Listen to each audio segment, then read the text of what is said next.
ओम शांति।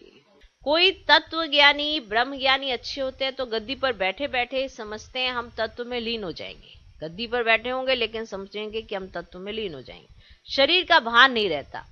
फिर जब उनका शरीर छूटता है तो आसपास सन्नाटा हो जाता है, सन्नाटा सा हो जाता है और पता चलता है कोई भी और दूसरी आत्मा आएगी कि यहां से किसी तपस्वी ने यानी कुछ तो हुआ है, एकदम शांति है, तो सन्नाटा हो जाता है। समझते हैं कोई महान आत्मा ने शरीर छोड़ा है।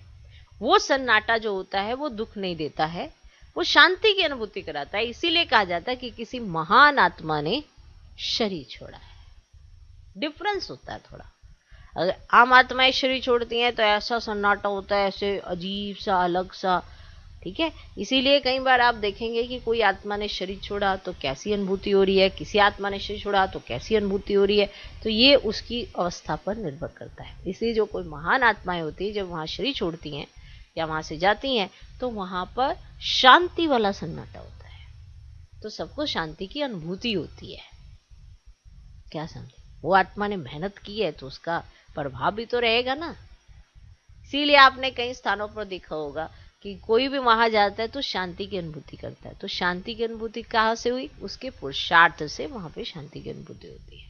इसीलिए उसने ऐसी मेहनत करी जिसकी वजह से शांति अनुभूति होती है। तो ये भी बहुत गहरा रहस्य है। ओके, तुम बच्चे याद में रहेंगे तो कितनी शांति फैलाएंगे।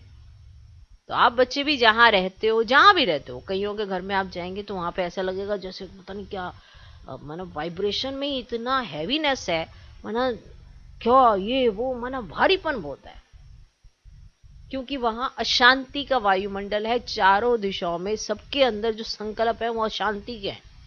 तो शांति में वो बैठते नहीं तो शांति फैलाएंगे कैसे? इसीलिए कहा जाता है अगर घर घर बाबा का घर हो तो शांति का स्तंभ तो बनेगा। ये मानते हैं कि कंप्लीट शांति नहीं होती है, लेकिन प्रभाव तो रहता है ना, प्रभाव तो पड़ता है। इसीलिए तो योग करने के लिए कहा जाता है, इसीलिए प्रकाश देने के लिए कहा जाता है कि वहां का वायुमंडल हल्का हो।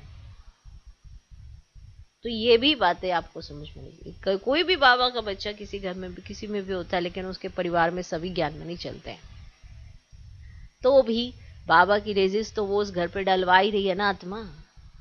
तो शांति की अनुभूति दूसरी आत्माओं को भी, कोई बाहर से आएगा कहेगा कि माना जरूर यहाँ पे कोई महान आत्मा रहती है।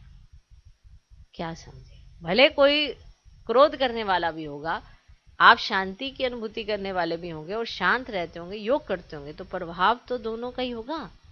अगर आप कहेंगे कि हमारे घर में क्रोध करने वाला जास्ती है और मैं क्या कर सकती हूँ, मैं क्या कर सकता हूँ, तो योग तो बहुत बड़ी कमाल करता है। वो एक आत्मा चारों तरफ का वायुमंडल माना शांत कर सकती है, जो ये सन्यासी होते हैं। तो आप तो फिर डायरेक्ट भगवान के बच्चे हो। तो महसूस करने की बात है। तुम बच्चे याद में रहेंगे तो कितनी शांति फैलाएंगे। तो बाबा वो फील करा रहे हैं आपको कि आपकी शांति की स्थिति, आपकी याद की स्थिति क्या वायुमंडल बना सकती है। ओके, ओम शांति।